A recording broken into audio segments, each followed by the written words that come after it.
Avril 1915. Maurice Genevoix, grièvement blessé, échappe à l'enfer de la Grande Guerre. Normalien, promis à une grande carrière universitaire, l'existence brisée de ses frères d'armes lui fera prendre un tout autre chemin. Il écrira, il témoignera, il traduira en mots la beauté de la vie. Écrire, c'est livrer à autrui ce que l'on croit avoir en soi de plus précieux et de plus rare, confiera-t-il.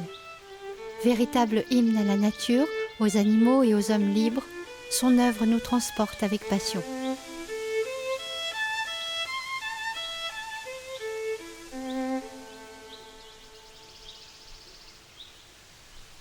Les livres de Maurice Genevoix sont une merveilleuse école de vie. Une merveilleuse école de vie qui consiste à dire que la vie est quelque chose d'extrêmement précieux, quelque chose de merveilleux pour peu que l'on se donne la peine de voir ce qu'elle a de merveilleux. Et c'est un message très simple parce que Maurice Genevoix ne donne jamais de leçons. Il n'y a pas de grand discours chez lui, il n'y a pas de théorie, il y a simplement un amour des petites choses, un amour du quotidien, un amour des choses simples. Et je crois que c'est un message qui est extrêmement enrichissant et extrêmement nécessaire aujourd'hui. Et que sa manière d'aborder le monde est véritablement une école de vie. Rabolio s'allongea au-dessus du fossé de lisière, légèrement en retrait sur la contrepente du talus. Ses guenilles ternes, d'un gris sourd et brunâtre, se confondaient avec les nuances des branches et du sol. Il s'était étendu à plat ventre, pressait le sable de ses coudes.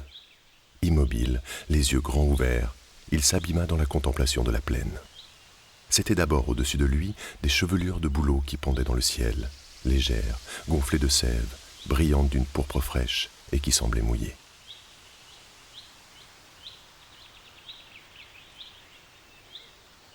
Je pense que quand il était dans la nature, il laissait venir les choses. Et il était présent, c'est-à-dire qu'il écoutait avec son cœur. Il le dit, ça, il faut aimer, il faut être en nature avec le cœur aimant et les sens vigilants. Donc il y a aussi cette attention sensorielle permanente. Mais il y a plus que ça. Il y a vraiment être au monde, comme on dit beaucoup aujourd'hui, et on a du mal à être au monde. Et Maurice Genevoix, il peut nous rappeler à cela et nous donner des clés, sinon des clés, en tout cas une posture. Il m'a aidé à avoir cette façon d'être pour être au monde, aussi tout simplement que cela, et on en a tous besoin. La tête de Rémi s'était inclinée davantage. Tout à l'heure, lorsqu'il descendait parmi les roches, il s'était dit « La Loire est rudement basse pour l'époque ». Et il s'était dit encore « Faudrait pourtant qu'elle se décide à monter. L'année tourne, sans qu'on ait pu tendre les lignes de fond. Et quant à la volante, les dernières sauterelles vont mourir. » Et il avait dit à la Loire « Faudrait pourtant que tu te décides à monter. » Maintenant, il n'aurait plus osé. Elle l'intimidait. Une adoration craintive montait en lui, à la voir si calme, si belle dans sa grande pureté froide. Elle reflétait tout le ciel, plus transparente, plus aérienne que lui. Elle prenait toute la lumière, elle la muait en une chose inconnue, plus limpide, plus précieuse encore que la lumière. C'était la Loire, maîtresse de toutes les heures qui passent, miroir des clairs de lune et des nuits pleines d'étoiles, des brumes roses des matins d'avril, des nuages fins qui raient les couchants de septembre, des longues flèches de soleil dardaient à travers les nuages de l'été. Elle prenait ce soir-là qui passait, et d'instant en instant, au fil de ses eaux tranquilles, elle l'entraînait doucement vers la nuit. Rémi sentait cela confusément. Il adorait la Loire crépusculaire, mais les souvenirs qu'il avait d'elle se levaient dans le soir, et son cœur était lourd. Maurice Genevoix fait du bien lorsqu'on le lit, parce qu'il sait s'émerveiller de tout, des choses les plus simples et en même temps des choses les plus belles. Et c'est justement se dire que la beauté des choses réside parfois dans leur simplicité. Le bruit des oiseaux, par exemple ici, les lumières du jardin sont une source d'émerveillement et d'apaisement absolument incroyable. Et on peut passer à côté si on est un peu pressé, et on peut se dire après tout que ça n'a pas grand sens. Et en réalité, le sens concret des choses, il est là. Le jardin n'était qu'à nous. C'était le jardin du jeudi.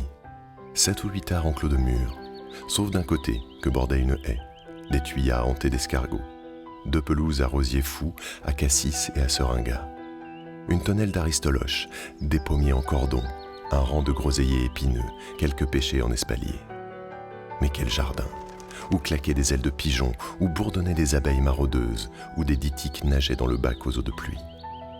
Tout ce qui naît dans un cœur d'enfant, tout ce qui le fait palpiter, le serre, l'oppresse, l'exalte jusqu'à l'indicible, les paroles, les cris, les silences, tout cet apprentissage pathétique de notre vie, si longue soit-elle, ne fera jamais que redire, demeure pour moi inséparable de l'ombre chaude des pruniers rouges, de l'odeur qu'une feuille de cassis exhale sous les doigts qui la froissent, du ditique rond et noir sur le verre violent des mousses d'eau, des épines acérées sous les globes dégroseillés à macros.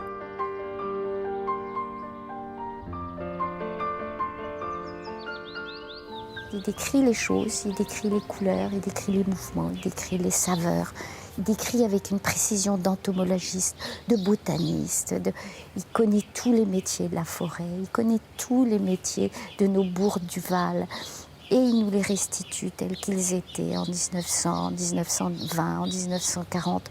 Oui, c'est un temps révolu. Mais pensons que tout cela est hors du temps. Qu'il a su leur donner une dimension universelle et hors du temps. C'est ici, c'est maintenant, c'est ailleurs, c'est partout, c'est l'homme. C'est l'homme. C'est là où on peut parler d'humanisme et d'humanisme rayonnant. Chaque fois que sa course ou ses bonds venaient buter contre le grillage, il n'encensait plus de colère.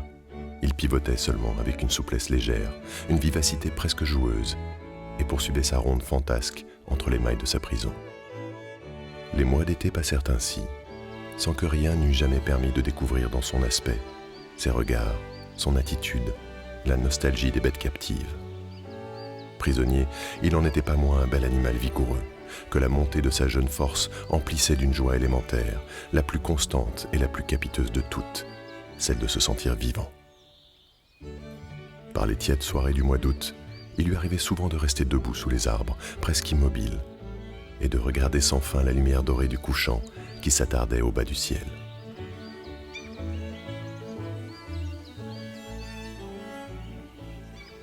C'est pas du tout une vision naïve et bucolique et champêtre de la nature, du tout, du tout.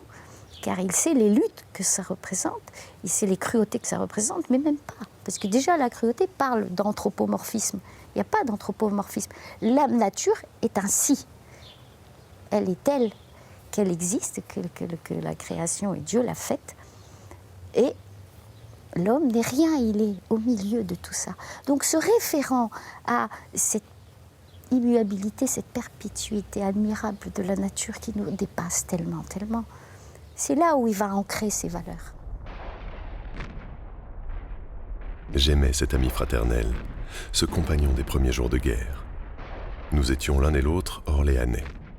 À cause de cela peut-être, et l'épuisement aidant, la solitude lugubre, la nuit déchirée de flammes sombres, je me laissais songer à lui.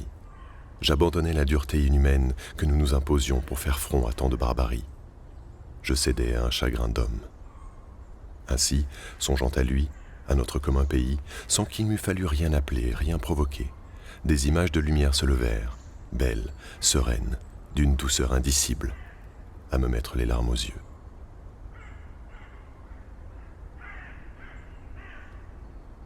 La vie est compliquée, la vie est ardue, elle est parfois contondante, on s'y blesse même.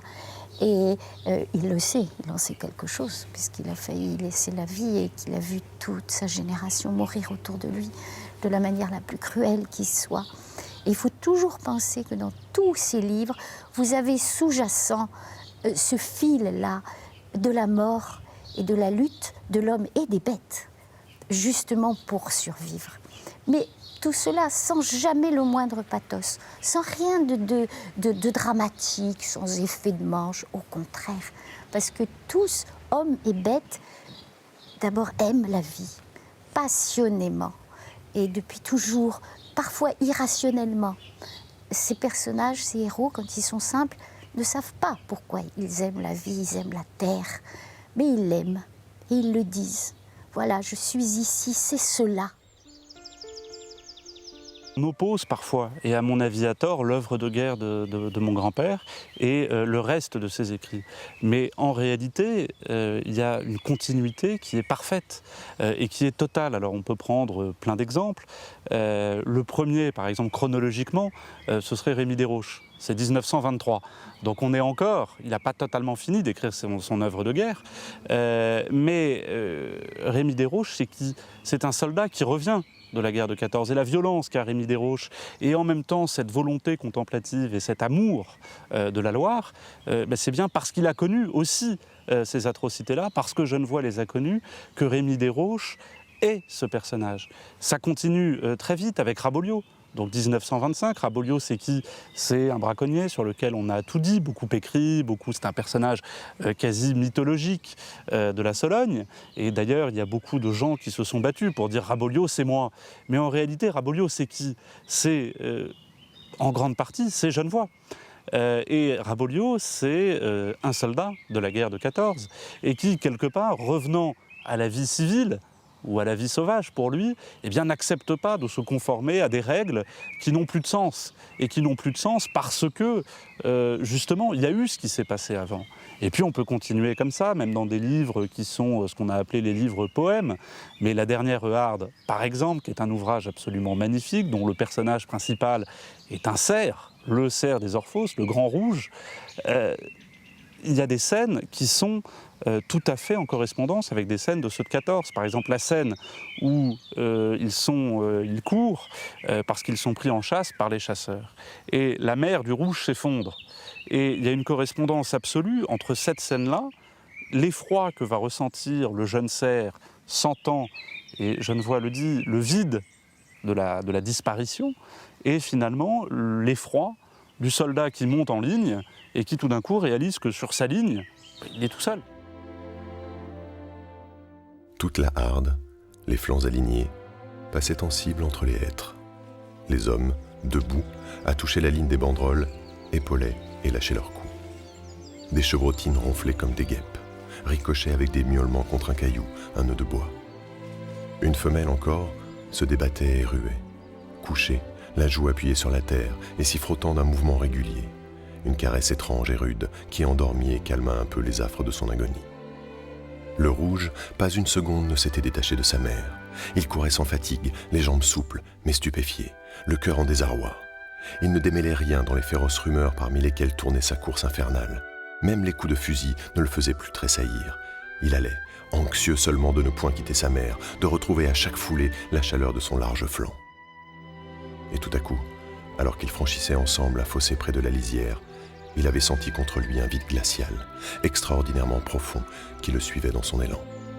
Aussitôt il s'était arrêté, désemparé, déjà orphelin, cherchant des yeux sa mère disparue.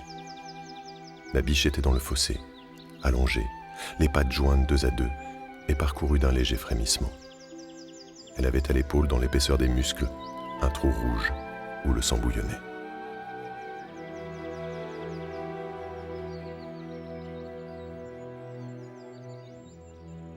Il passait souvent par le truchement des animaux, finalement, pour dire des choses qui étaient peut-être plus difficiles d'exprimer en passant directement par le langage des hommes. Il ne veut pas que l'homme de Solaire le trouve. Il sait que cet homme le tuera. Comme le renard blessé, il faut qu'il s'enfonce dans le bois, au plus sauvage du fourré. Et ses os craquent, et le bout de sa patte ballotte sous la mâchoire de fer. Furieuse, la volonté de vivre l'oblige à tirer davantage, à braver férocement la souffrance qui le tord sur le piège. Il ne craint plus le contact glacé du métal, il le mord en grondant à pleine gorge. Roux quitte Châteauneuf, qu'il aimait, bon, pas plus que ça, pour retrouver les Vernelles qu'il avait connues pendant les vacances, où il trouvait la liberté, les oiseaux, les musaraignes dont il se régalait avec des scènes de chasse qui sont extrêmement bien décrites par Maurice Genevoix. Et il, un peu comme l'a fait Raboliau, il s'en va en pleine nature, par ses propres moyens, et là il faut survivre. Et là, il y a à nouveau cette survie qui est évidemment ancrée au cœur et dans les blessures même de Maurice Genevoix, puisque lui, comme tous ces hommes livrés à la guerre, il a fallu survivre. Et on retrouve ce thème permanent, et c'est pour ça qu'il dit, enfin je pense que c'est pour ça, que Rousse était un de ses romans, sinon son roman préféré. Parce que Rousse était vraiment son double. La vie seule durait, avec ses chances ingrates, ses repus âprement gagnés, ses errances libres sur les reins de la terre, dans son odeur de glèbe et d'eau, sur le grenu du sable ou la moiteur de la feuillaison morte. Il suffisait à Roux d'être seul et de vivre. Il avait en une fois, la nuit où les grues voyageuses criaient dans les nuages et le vent, plongé d'un bond au sein de l'unique aventure. Et maintenant, c'était assez d'en vivre violemment le drame magnifique et terrible, où toutes les souffrances et les joies battent avec le sang du cœur. Tous les romans trouvent leurs racines dans ceux de 14, en tout cas dans l'expérience de guerre. Et de la même manière, quand on lit ceux de 14 après, en ayant déjà lu l'ensemble de l'œuvre, on trouve les germes du reste de l'œuvre et on comprend ou on perçoit combien l'œil de Genevoix était déjà fait, était déjà mûr. Si on regarde comment il décrit la forêt, par exemple la forêt meusienne, les tableaux de la dernière Eharde avec les grandes hêtraies sont là. La forêt perdue est là. Descendre, pendant une marche, par les layons de la forêt. Humer au fond d'une combe, près d'une cabane de charbonnier, la fumée aigrelette du bois vert. Découvrir une longue ferme au toit de tuiles moussues et boire, dans la salle fraîche où l'horloge bat sous sa gaine, un grand bol de lait fumant. Galoper à cheval sur une route droite et dure au claquement des sabots ferrés. S'arrêter contre un mur de parc et debout sur les étriers, cueillir des tirses de lilas.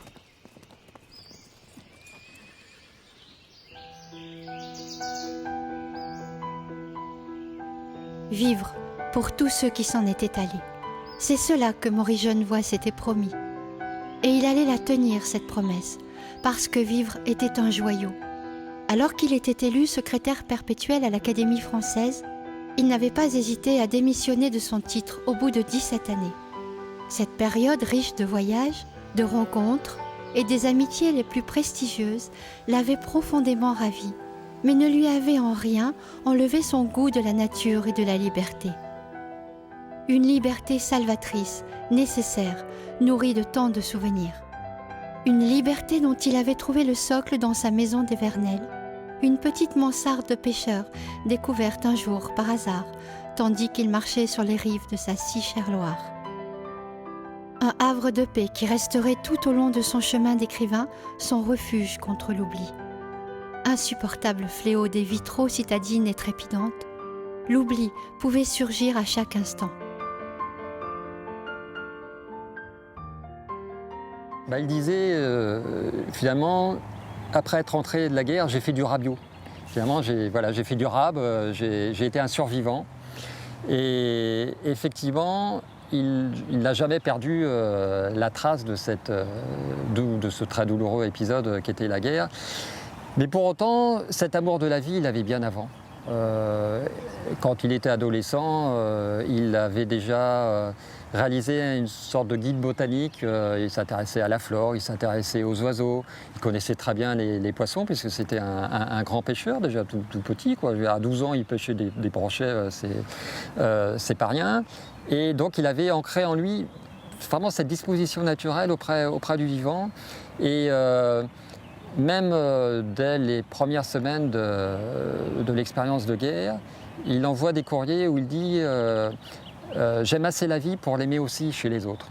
Et alors il y a un épisode magnifique donc, qui se passe le 10 ou 11 septembre 1914, au lendemain d'une terrible bataille nocturne où il le décrit, on s'est égorgé, etc. Il y a eu des avancées, un coup de main allemand qui s'est terminé dans la tragédie. Et il évoque une merlette, alors d'abord dans Sous-Verdun, le premier tome de ceux de 14, qui passe, mais dont on sent très bien qu'elle ranime la vie dans le cœur de Genevoix. La vie est là. Et après, il en reparle jusque dans un jour où, cette fois, il évoque cette merlette donc, qui l'interpelle et qui lui dit « La vie est belle, je suis la poésie ». Et il faut avoir la force aussi, le regard de Maurice Genevoix pour être capable de capter ça et de reprendre vie dans ces moments aussi difficiles. Le printemps nous battait dans la chair. Je regardais à travers le taillis le poudroiement lumineux des jeunes feuilles, les chatons fauves de pollen. Je regardais les yeux de Galibert, trop brillants sous un voile mouillé. La main de Dast qui cherchait à son flanc la chaleur grasse du terreau. Il a arraché une pousse d'herbe neuve et nous l'a montrée en disant « Ça, c'est de l'herbe ». Galibert ne bougeait plus. Appuyé sur ses paumes, le visage tourné vers le sol, les yeux attentifs et durs. Il semblait regarder quelque chose. Toujours couché, je me suis traîné jusqu'à lui. Et j'ai vu sur une pierre éclatante de soleil 2 insectes bleus accouplés.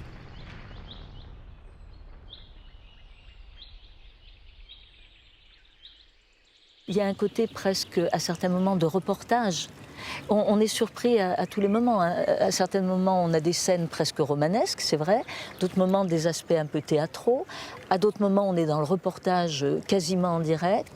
Et puis à d'autres moments, tout d'un coup, il y a un merle qui chante, il y a la forêt meusienne qui l'éblouit, il y a 2 insectes bleus accouplés dans un instant de répit. Donc il y a tout ça à la fois. Et ça, c'est l'œil de l'observateur qu'est Maurice Genevoix, qu'il a développé quand il était plus jeune, quand il allait à la pêche, je crois aussi, et quand il observait les artisans de Châteauneuf-sur-Loire. C'est ce regard d'observateur extraordinaire qui est à l'œuvre là, et qui nous restitue ce vécu sanglant, enfin, mais parfois aussi avec des petits moments de bonheur, parce qu'il y a aussi ça à la guerre. Son idée était de dire que la folie des hommes était capable de tout, mais que, a priori, elle ne pourrait jamais dépasser l'ordre assez immuable de la nature. Et c'est aussi pour ça qu'on a dit que Maurice Genevoix était le premier des écologistes, mais au sens noble.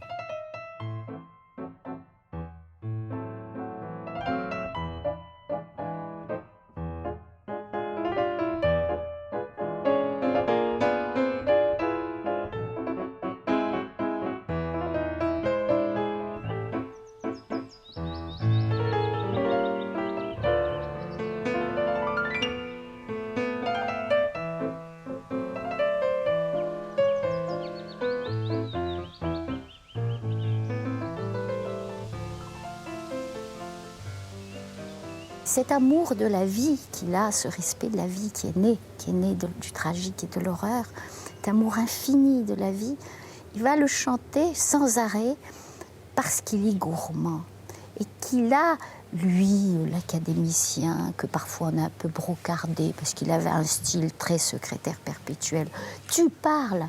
Il y va des 4 fers, il y va les 5 sens en alerte, parce qu'il faut la manger, cette vie, il faut la goûter tant qu'elle est là, puisqu'elle est tellement fragile, elle est tellement imprévue. Et il faut vivre avec tout. Il faut vivre avec sa tête, parce que c'est ce qui fait la grandeur de l'homme, avec sa culture, parce que c'est la culture qui est libératrice et fondatrice, comme on l'a oublié. La culture libère l'individu. Et il nous le dit sans arrêt, mais toujours avec cet air de ne pas y toucher. Je me suis rappelé, toutes ensemble, les pensées puériles et graves qui m'assaillaient les autres nuits. Cela recommençait chaque fois, une rêverie légère et tendre, pleine de visages, toujours les mêmes. Je marchais d'un pas vif, ne sentant plus mon corps qu'à travers l'allégresse de mes pas. Je me disais, tant les visages étaient proches et réels, il me voit. Que pense-t-il à me voir ainsi, allant seul sur cette route nocturne? Tout à l'heure, quand la sentinelle m'arrêtera, ils m'entendront lui répondre et ils seront rassurés. J'étais content qu'ils puissent me voir ainsi, jeune, riche d'entrain et de force, soulevé d'un merveilleux espoir. Je n'ai pas changé. Je suis celui qui marchait à vos côtés, le gamin bavard de nos promenades, le même dont vous disiez souvent les larmes aux yeux d'avoir trop ri. Grand fou.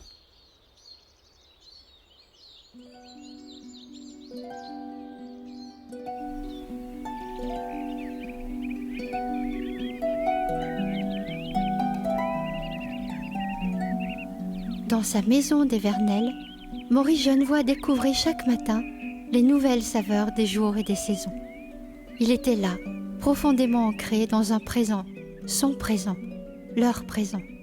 Au fil des pages, des personnages et des animaux imaginaires, il célébrait les souvenirs et les rêves de ceux que la violence des combats avait fauchés en pleine jeunesse. aucun temps n'aurait jamais raison de leur mémoire.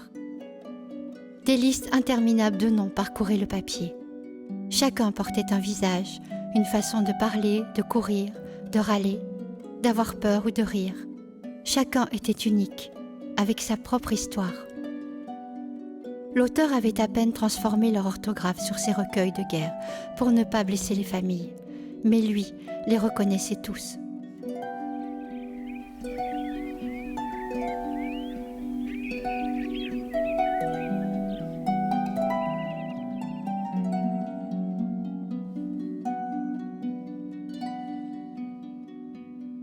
C'est pas une humanité feinte, c'est une humanité vraiment née de la conscience du gâchis et du sacrifice. Et c'est ça, je pense, qui rend les pages de Genevoix incroyablement belles sur Ceux de 14, et notamment la fin de Ceux de 14. Quand il quitte ses frères d'armes, il n'y a pas d'autre mot, c'est pas ses compagnons d'armes, c'est pas ses soldats, c'est pas ses hommes, c'est ses frères d'armes. Et la dernière phrase de Ceux de 14, où il explique à quel point il veut témoigner pour eux, est quelque chose d'incroyablement émouvant, touchant. Et on sent l'authenticité de son message. Notre guerre. Vous et moi, quelques hommes, une centaine que j'ai connus. En est-il donc pour dire « la guerre est ceci et cela » ? Ils disent qu'ils comprennent et qu'ils savent. Ils expliquent la guerre et la jaugent à la mesure de leur débile cerveau. On vous a tués. Et c'est le plus grand des crimes. Vous avez donné votre vie et vous êtes les plus malheureux. Je ne sais que cela. Les gestes que nous avons faits, notre souffrance et notre gaieté, les mots que nous disions, les visages que nous avions parmi les autres visages, et votre mort. Vous n'êtes guère plus d'une centaine, et votre foule m'apparaît effrayante, trop lourde, trop serrée pour moi seul. Combien de vos gestes passés aurais-je perdu, chaque demain, et de vos paroles vivantes, et de tout ce qui était vous. Il ne me reste plus que moi, et l'image de vous que vous m'avez donnée. Presque rien. 3 sourires sur une toute petite photo. Un vivant entre 2 morts, la main posée sur leur épaule.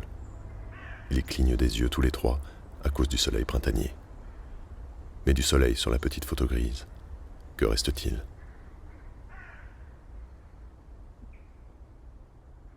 Ce qui l'intéresse, c'est non pas les petits malheurs et les petits tracas de ces hommes, mais c'est la réalité de ce qu'ils sont.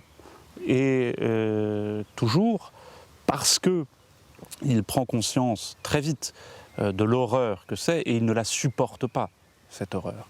Et il sent bien que ces soldats-là, ce sont des sacrifiés. Et il a une pitié infinie pour eux. Et de cette pitié et de cette souffrance va naître justement, sans doute, cette volonté de les restituer dans ce qu'ils sont, chacun avec leurs défauts, leurs qualités. Par exemple, il y a un personnage que je trouve absolument merveilleux dans Ceux de 14, c'est Panchon. Panchon, qui est son ordonnance, qui est assez roublard, assez gouailleur, assez hâbleur, mais qui est incroyablement attachant parce que c'est la vie, Panchon. Ça ronfle, dit Panchon. Avant ce soir, la tranchée sera couverte. Mais pourquoi, mon lieutenant, que vous avez demandé une cognée ? Pour bâtir notre abri, nous aussi. Nous deux ? Il me toise avec une irrévérence où je mesure mon infériorité.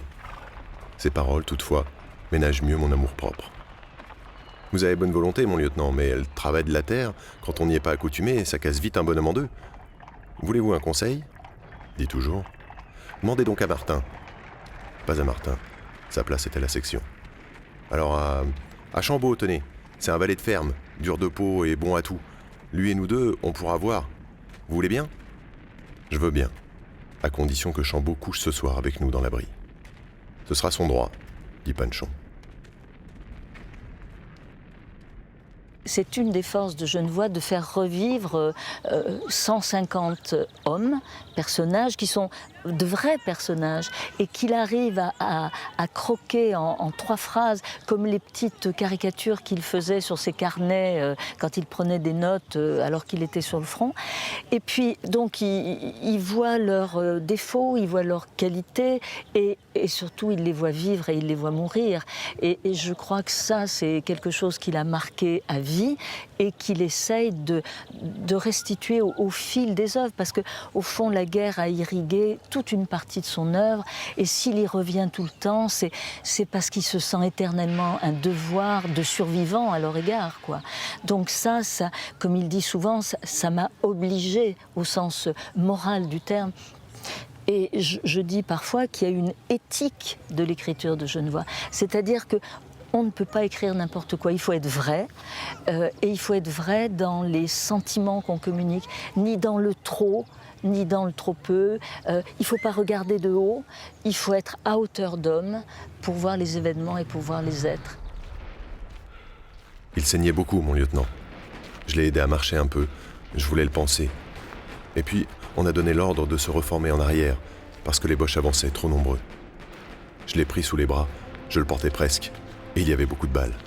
Et tout d'un coup, c'est comme s'il s'était jeté en avant, ou comme s'il avait buté dans une souche. Il n'avait rien dit, mais il y en avait une qui venait de le traverser. Alors il m'a pesé de tout son poids, et en tournant la tête vers lui, je l'ai vu tout blanc, avec de grands yeux. Il me reconnaissait, voyez-vous, et il m'a dit « Jean, mon petit Jean, laisse-moi, et va-t'en. » Était-ce possible, cette chose-là? Je l'ai pris sur mon dos, tout lourd qu'il était. Je n'avançais pas vite, et pourtant je lui faisais mal. Il s'abandonnait, il criait presque à chaque pas que je faisais, et il me répétait toujours « Va-t'en, Jean, laisse-moi, Jean. » Et j'allais quand même, voyant les dernières capotes bleues disparaître là-haut, pendant que les Boches approchaient derrière nous, à les entendre remuer les feuilles. À un moment, j'ai senti la fatigue, et je suis tombé sur les genoux. Et lui, il a glissé par terre, à côté de moi. Et il m'a dit une dernière fois, « Laisse-moi. Il faut pas te faire tuer à cause de moi, Jean. Qu'il en reste un, au moins. » Alors, n'est-ce pas, je me suis penché sur lui, je lui ai pris la tête, et je l'ai embrassé, dans les balles, parce que les Boches nous avaient vus et qu'ils tiraient. Et puis, je lui ai dit adieu. Et puis, je suis parti. Et je l'ai laissé là, lui, à mourir par terre, au milieu de ces sauvages. Les historiens spécialistes de la guerre de 14 parlent d'un phénomène de brutalisation, c'est-à-dire que la guerre a accoutumé les soldats à cette violence. Et ils vont même assez loin, certains vont assez loin en disant que ça a préparé la guerre suivante et les atrocités du nazisme qu'on a supportées parce qu'il y avait eu la guerre précédente d'une certaine façon. Donc Genevoix peut-être n'a pas théorisé ça, mais il sait qu'il y a une violence en l'homme très forte et que des circonstances historiques peuvent faire qu'elle s'exprime et presque qu'elle est légitime. Et c'est ça qui l'effraie, d'ailleurs, il le dit à un moment donné. Et quand il parle de cette génération qui était condamnée à tuer ou être tuée, il parle d'un choix ignominieux, c'est-à-dire que c'est une honte absolue qu'on les ait acculés à ce choix. Mais en même temps, c'est un officier obéissant, qui obéit aux ordres. Et comment faire autrement? Et en plus, toute son éducation le destine à cette obéissance. Donc il ne peut pas faire autrement. Mais dans les romans qu'il va écrire par la suite, Rabelio, il y a une violence terrible. Si on prend Sanglard, il y a de la violence. Et la violence faite au grand cerf, et on pourrait donner bien d'autres exemples. Et la violence de Günther, un des héros de Loreley aussi, elle est très, très grande. Et une violence latente qui ne demande qu'à s'exprimer. Donc, c'est pas du tout un univers. Enfin, moi, ça me frappe beaucoup, et je crois que ça, c'est peut-être la guerre qui a accentué ça. C'est pas du tout un univers d'irénisme. C'est la paix de Genevoix, la paix intérieure de Genevoix. Cette bonté en l'homme, elle est conquise, elle n'est pas donnée. Et il y eut un bond de Rabelio. Son fusil jeté derrière lui, une chute violente de tout son corps rué en avant, et contre son visage, un cri douloureux et aigu, une plainte folle qui le bouleversa. « Pauvre Piaule, je t'ai fait mal ?» Elle s'était effondrée sous son poids, pliant comme une herbe fauchée. Les mains de l'homme, déjà dénouées, sentaient encore la minceur frêle des épaules qu'elles avaient meurtries. Dans la clarté lunaire, il distinguait de grands yeux sombres, pleins d'une détresse animale et poignante. Il la souleva, contractée de terreur. La main tint devant lui toute proche, les doigts fermés autour des poignets grêles. Il y a une véritable cruauté dans Rabelais. C'est terrible. Moi, ça me terrorisait, parce que je l'ai lu petite. C'est après que j'ai compris. J'ai mieux compris, d'abord parce que j'avais lu son œuvre de guerre, et qu'il l'écrit juste après, et que Rabelais a fait la guerre. Il rapporte des histoires parallèles, il raconte. Et Rémi Desroches, c'est pareil. Ils sont marqués par la guerre, ces deux hommes. Il y a donc aussi cette quête d'autre chose, de se réenraciner différemment, parce qu'ils sont fichus pour la vie quotidienne. Ils peuvent plus, quand Genevois refuse, le jeune étudiant encore refuse de reprendre l'école, l'agrégation, le contrat décennal. Il veut pas. Il est plus, c'est fichu pour cette vie-là. Eh bien, Rabelais, Rémi Desroches sont aussi fichus pour cette vie-là. Et ça, c'est très fort. J'ai subi, comme les autres, l'insolidarité des masses, l'égoïsme obligatoire, et je reste déchiré, comme les meilleurs des autres, de cette guerre interne de l'homme avec lui-même, où se reflète la guerre universelle. Est-ce que j'ai du génie? Est-ce que je pouvais autre chose que repasser en bon artisan les outils des bons travailleurs? Je faisais de mon mieux, je te jure.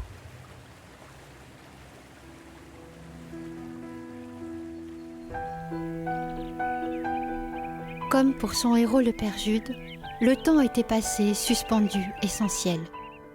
Maurice Genevoix avait quitté l'Académie et Paris à 83 ans pour rejoindre définitivement ses si chères Vernelles, cet endroit dont il disait avec une profonde affection qu'elle était rêveuse, pleine de mémoire et souriante à ses secrets. Tant de choses à écrire, à dessiner, à revivre, tant de cris de révolte à faire rejaillir des ténèbres, tant de joie à ranimer, de tendresse à offrir. Sylvie, comme son père, savait que la transmission se fait à travers l'amour. Avec lui, puis sans lui, elle continuerait sans jamais fléchir leur travail de mémoire, leur lutte contre l'indifférence du temps. Puis ce serait le tour de ses enfants à prolonger cette ode à la joie, une joie simple, ouverte, où chacun pourra un jour trouver un écho à ces mots de Maurice Genevoix, écrivant avec ferveur que la vie est une fête grave et belle, pleine, riche, inépuisable, soulevée par une force d'enfance éternellement renouvelée. Le devoir de mémoire, pour moi, n'a pas de sens s'il est confiné entre gens qui savent. Et ce que j'essaie de faire, moi, c'est d'aller dans les écoles, c'est d'aller dans les collèges, c'est d'aller parler aux écoliers, enfin aux collégiens plutôt, parce qu'aux écoliers c'est un peu compliqué, mais aux collégiens, aux lycéens, que ce soit ici à Orléans, que ce soit dans la Meuse ou ailleurs, parce que c'est important. Et c'est important, et je crois que c'est là où ce de 14 aura été compris, aura laissé l'empreinte que ça doit laisser.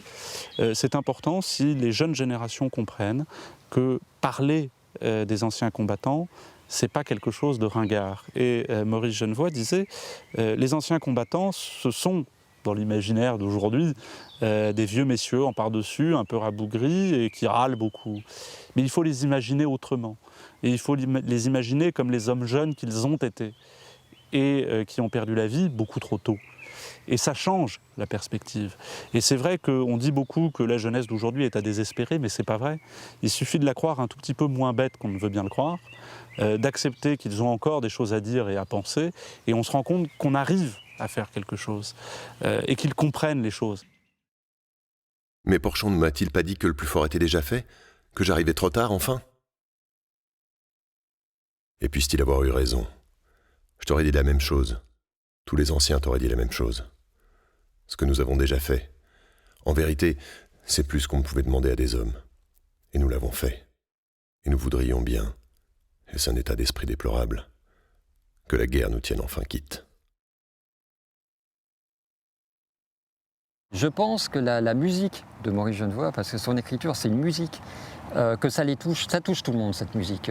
Parce que c'est un mélange de, bon, on pourrait dire de chants allègres et puis d'une dimension un petit peu plus sourde, un petit peu plus grave, mais qui fait qu'il y a un véritable chant.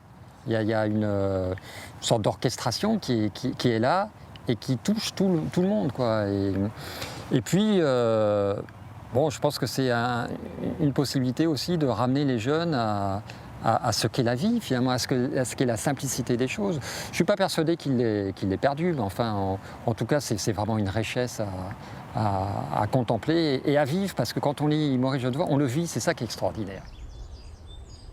Ce livre ne serait rien s'il m'avait refusé la grâce de retrouver ses yeux et leur regard, et par eux, la poésie. J'aurais traversé le siècle sans avoir éludé jamais les épreuves qu'il me réservait, celles qui nous sont à tous communes et les miennes propres, respectivement si dures à chacun. La loi commune, l'adolescence venue, a requis et pétri l'enfant que j'avais été à des fins qui n'étaient pas les siennes. Et cependant, au fond de lui, presque éteinte, toujours vivace, une petite lueur veillait que la bonasse eût peut-être éteinte, mais que la tourmente et l'orage ont ranimée inextinguiblement. Pour l'homme que j'ai été, chaque fois qu'il l'a fallu, c'est la mort qui, soulevant le voile, a ramené son cœur et ses yeux vers la vie. C'est son intercession qui m'a rendu au monde intemporel, celui des longs échos qui de loin se répondent, et des forêts de symboles familières au pays de Baudelaire, d'Apollinaire et de Nerval.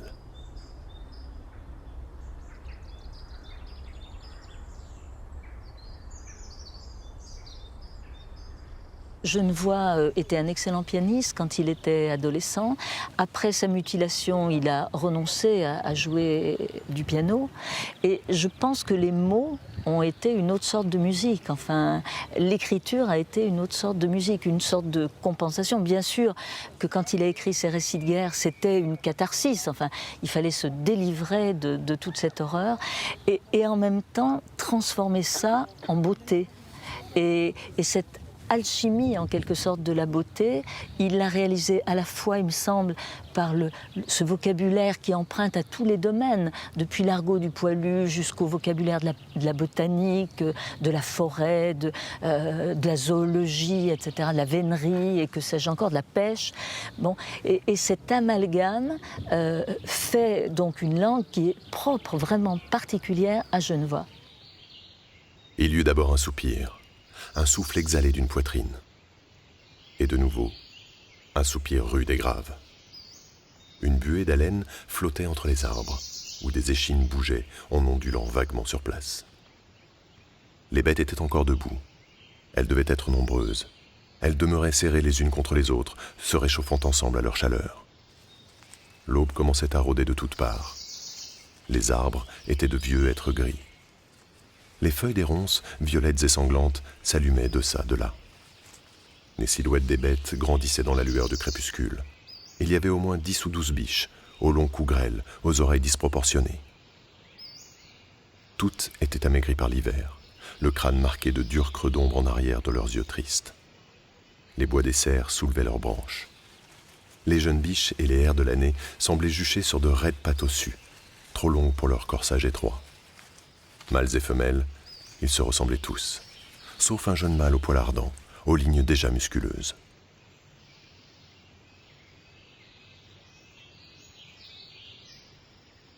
C'est juste la nuance qu'il faut pour me dire la couleur d'un pétale, pour me dire la nuance d'un ciel, pour me dire la puissance du fleuve. Notre langue est là, c'est une caverne d'Ali Baba. Tout y est. À nous d'aller puiser à ce trésor-là et de restituer à chacun juste le mot qu'il faut, celui qui va dire la nuance infime et qui va nous enchanter. Et il fait ça en permanence, avec une évidence. Parce qu'il y a aussi ça, son écriture est extrêmement travaillée. Il le dit d'ailleurs qu'un livre, ça ne se fait pas tout seul, ça ne se fait pas en chantant sous la douche, qu'il faut s'y forcer, que parfois c'est difficile, c'est cruel même. Mais quel résultat! Et tout ça est là, qui chante avec cette musique, des mots qui sont comme des cailloux de Loire qui roulent doucement quand c'est l'étiage et puis violemment quand l'eau est en crue. Tout ça passe dans cet univers-là. Voilà des jours maintenant que les fougères ont déroulé leurs crosses, soulevé leur insensible crue vers l'étiage vert de leur sommeil. Leurs palmes, sous le couvert des pins, se touchent et se confondent en une immense nappe immobile. Les fûts des pins rougeoient d'un feu profond, comme éclairés d'une lueur secrète que diffuserait le cœur des arbres. Aux lisières, les touffes des genêts semblent se courber sous des ailes, une migration de papillons d'or qui ne peuvent plus s'envoler. Amère et chaude, l'odeur des fleurs ondule sur la genêtière comme un souffle de pamoison. C'est la torpeur de l'été. Les fleurs choient au brûlant soleil. Par un midi torride, le promeneur solitaire entendra, seul bruit dans toute la forêt, le pétilis pressé des gousses qui éclatent par centaines et qui lancent à la volée leur chapelet de menues graines rondes.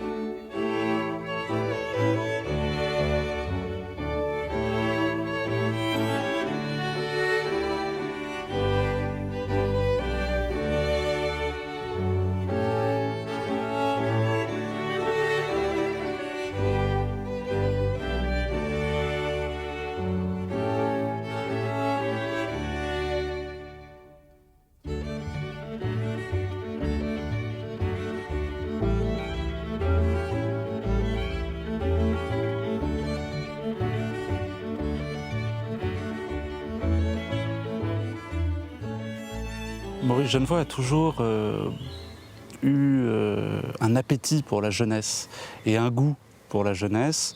Et c'est vrai que lorsqu'on voit des photos de lui à près de 90 ans, qui regarde une fleur, qui regarde, par exemple, j'ai en tête la photo d'une framboise, où on voit qu'il regarde la framboise avec une gourmandise incroyable, on se dit qu'on ne peut comprendre l'émerveillement et la capacité et la volonté d'émerveillement de Maurice Genevoix que si l'on se rappelle les atrocités qu'il a connues pendant la guerre de 14. Et vraiment, je crois qu'il s'est fait ce devoir, d'abord, d'en profiter et d'en jouir pour ceux qui en avaient été privés pendant la guerre. Et je crois que c'est tout à fait indissociable. Il y a une continuité absolue, toujours, entre le témoin et le soldat de la guerre de 14 et l'homme qui, au fil de sa vie, va l'apprécier, en profiter et donc la magnifier. Parce que, véritablement, je crois qu'il se faisait un devoir, non pas d'être heureux, mais un devoir d'être contemplateur de la nature et de lui restituer toute son importance.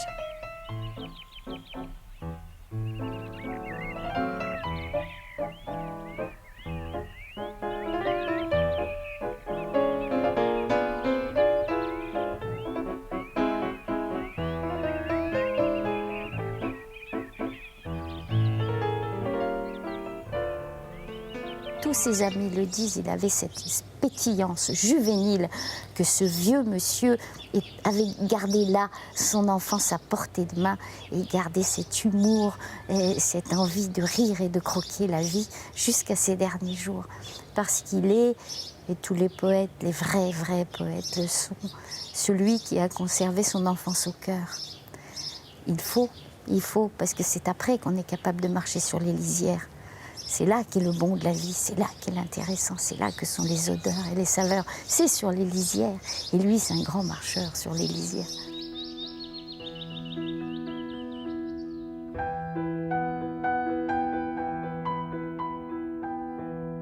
Maurice Genevoix quittait notre monde le 8 septembre 1980. Il laissait derrière lui une œuvre gigantesque. Romans, essais, dessins, contes allaient désormais nourrir notre présent. Les voix familières de ses amis perdus à la guerre nous étaient restituées avec passion, tout comme les cris si vivants de leur cœur. Plus d'un siècle plus tard, tandis que la terre porte encore les traces indélébiles des combats, les printemps sont venus se greffer sur les larmes et les silences des soldats bafoués.